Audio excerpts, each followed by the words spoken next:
Os Ungidos, capítulo 12. O profeta perde a fé e desanima. Com a morte dos profetas de Baal, o caminho estava livre para uma poderosa reforma espiritual. Os juízos do céu já tinham sido colocados em ação. O povo tinha confessado seus pecados e reconhecido o Deus de seus pais. A partir de então, a maldição do céu deveria ser retirada e a terra voltaria a ser refrescada pela chuva. Vá comer e beber, disse Elias para Acabe, pois já ouço o barulho de chuva pesada. 1 Reis 18, verso 41. Em seguida, o profeta subiu até o alto do monte para orar. O profeta não viu nenhuma nuvem no céu, não ouviu nenhum trovão. Durante todo aquele dia, ele demonstrou total confiança na palavra de Deus e tinha certeza de que o céu enviaria as bênçãos prometidas. O mesmo Deus que enviou a seca prometeu enviar a chuva como recompensa pela decisão de agir corretamente. Com humildade, Elias clamou a Deus em nome do povo arrependido de Israel. De tempos em tempos, Elias ordenava que seu servo fosse até um local em que era possível avistar o Mediterrâneo para verificar se havia qualquer sinal de que Deus tivesse ouvido sua oração.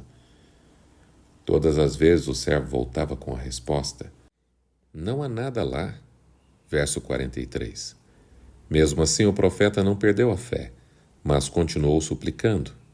6 vezes o servo voltou com a resposta de que não havia qualquer sinal de chuva.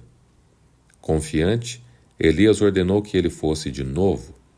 Dessa vez, o servo voltou com a notícia: "Uma nuvem tão pequena quanto a mão de um homem está se levantando do mar." Verso 44. Para Elias, isso já foi o suficiente. Pela fé, Elias viu naquela pequena nuvem chuva em abundância.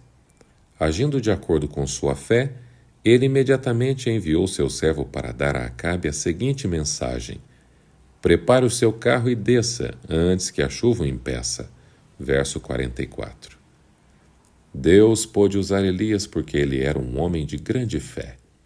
Sua fé manteve as promessas do céu, e ele perseverou na oração. Ele não esperou receber total evidência de que Deus responderia sua oração, mas assim que identificou o primeiro sinal do favor divino, por menor que tenha sido, já se colocou em ação. Tudo que Elias foi capaz de fazer sob a orientação de Deus, todos podem fazer em sua esfera de atividade na obra de Deus. Elias era um homem como nós. Ele orou fervorosamente para que não chovesse, e não choveu sobre a terra durante 3 anos e meio. Tiago 5, verso 17. Precisamos hoje de fé como de Elias. Fé que confie nas promessas da palavra de Deus. Fé que nos torne fortes para lutar contra os poderes das trevas. Pela fé, os filhos de Deus conquistaram reinos, praticaram a justiça, alcançaram o cumprimento de promessas, fecharam a boca de leões, apagaram o poder do fogo e escaparam do fio da espada. Da fraqueza tiraram força, tornaram-se poderosos na batalha e puseram em fuga exércitos estrangeiros. Hebreus capítulo 11, versos 33 e 34. A fé é um elemento essencial para a oração eficaz. Quem dele se aproxima precisa crer que ele existe e que recompensa aqueles que o buscam. Hebreus 11, verso 6. Podemos apresentar nossos pedidos ao Pai com a persistência de Elias. Ele colocou a honra de seu trono como garantia de que cumpriria a sua palavra. Já estava anoitecendo quando Acabe começou a se preparar para descer o Monte Carmelo. Enquanto isso, nuvens escuras apareceram no céu, começou a ventar e a chover forte, e Acabe partiu de carro para Jezreel. Verso 45. Na viagem de volta para a cidade real, Acabe não conseguia enxergar o caminho à sua frente por causa da escuridão e da chuva forte. Naquele dia, Elias tinha humilhado Acabe perante os seus súditos e matado seus sacerdotes idólatras, mas ainda assim o profeta reconhecia que ele era o rei de Israel. A fim de lhe prestar uma homenagem, Elias se pôs a correr na frente do carro real para guiar o rei até a cidade. Nessa atitude de respeito do mensageiro de Deus para com o ímpio rei, há uma lição para todos os que se dizem servos de Deus. Algumas pessoas hesitam em realizar tarefas humildes com medo de se colocarem no nível de servo.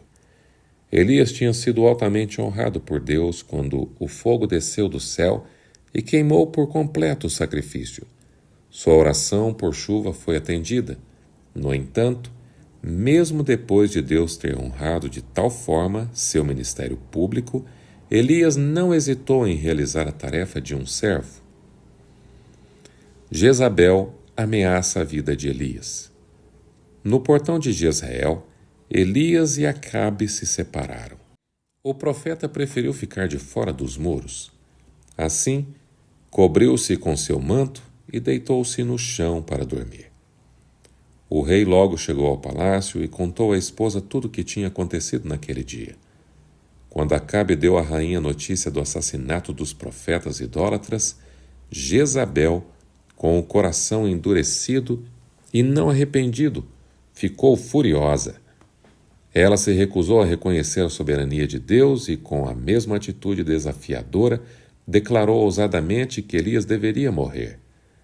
Naquela mesma noite, um mensageiro acordou o exausto profeta para lhe dar o recado de Jezabel. Que os deuses me castiguem com todo rigor, se amanhã nesta hora eu não fizer com sua vida o que você fez com a deles. 1 Reis 19, verso 2. Depois de ter demonstrado tamanha coragem, depois de ter triunfado de forma tão completa sobre o rei, sacerdotes e povo, era de se esperar que Elias jamais desse qualquer espaço para o desânimo, medo ou timidez. Mas nessa hora escura, sua fé e coragem vacilaram. Desorientado, despertou do sono. Chovia forte e estava tudo muito escuro.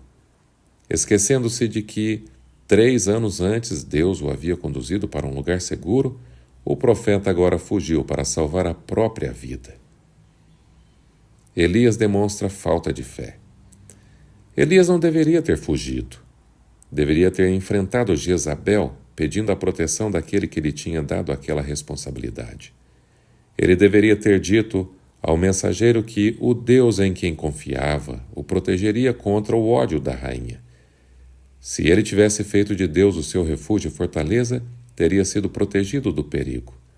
O Senhor teria enviado seus juízos sobre Jezabel e a impressão causada sobre o rei e o povo daria início a uma grande reforma. Elias esperava que, depois do milagre no Monte Carmelo, Acabe não se deixasse mais influenciar por Jezabel e que imediatamente realizasse uma reforma em todo Israel. Elias passou o dia inteiro no Carmelo sem se alimentar.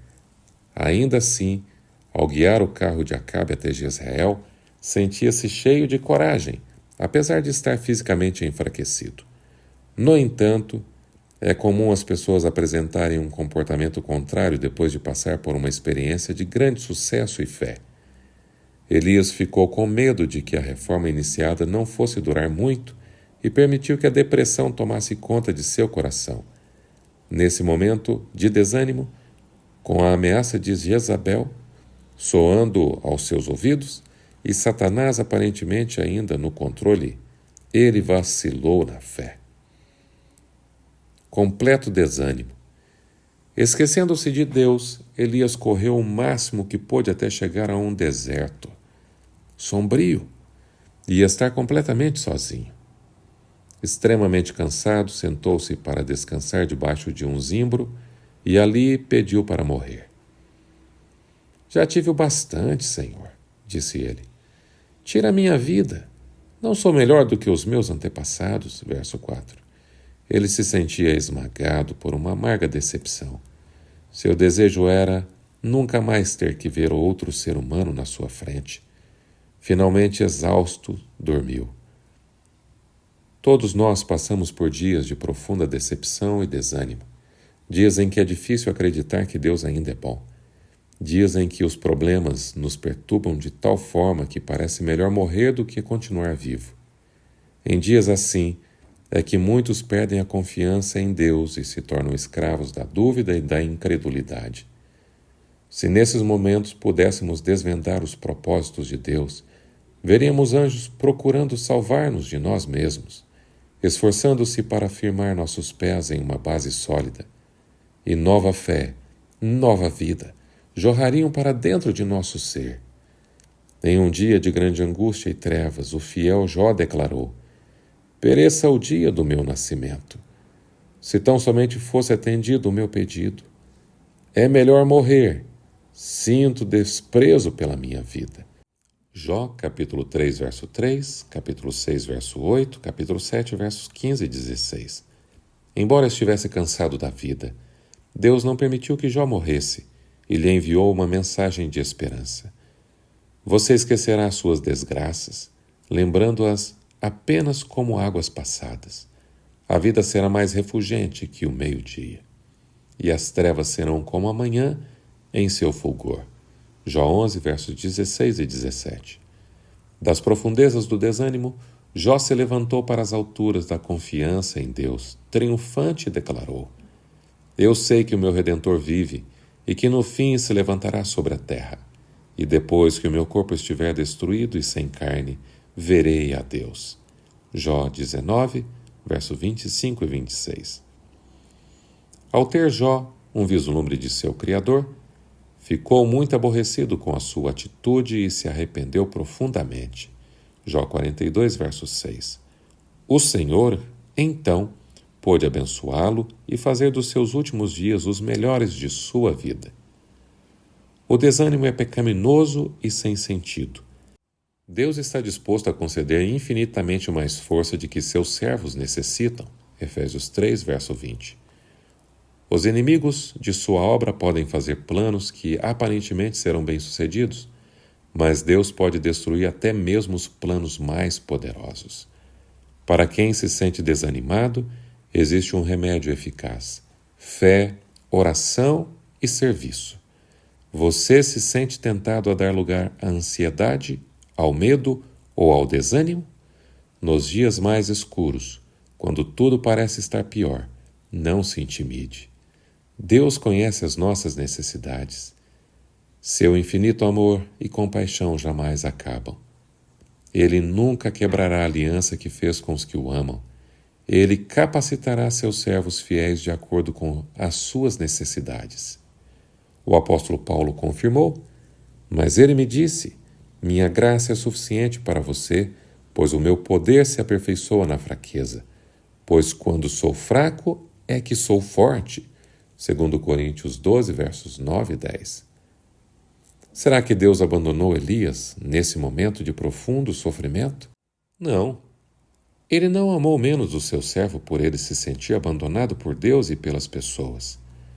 Um toque suave e uma voz agradável despertaram o profeta. O rosto compassivo que se inclinava sobre ele não era de um inimigo, mas de um amigo. Deus enviou um anjo do céu com alimento. Levante-se e coma, disse o anjo. Elias olhou ao redor e ali, junto à sua cabeça, havia um pão assado sobre brasas quentes e um jarro de água. 1 Reis 19, versos 5 e 6. Depois de comer e beber, Elias dormiu novamente. Pela segunda vez, o anjo tocou o homem exausto e disse, cheio de compaixão: levante-se e coma, pois a sua viagem será muito longa. Sentindo-se mais forte depois de comer, Elias viajou 40 dias e 40 noites até chegar a Horebe, o monte de Deus, versos 7 e 8, onde encontrou uma caverna para se esconder. Este capítulo se baseia em 1 Reis 18, versos 41 a 46, e o capítulo 19, de 1 a 8. O fim do capítulo 12.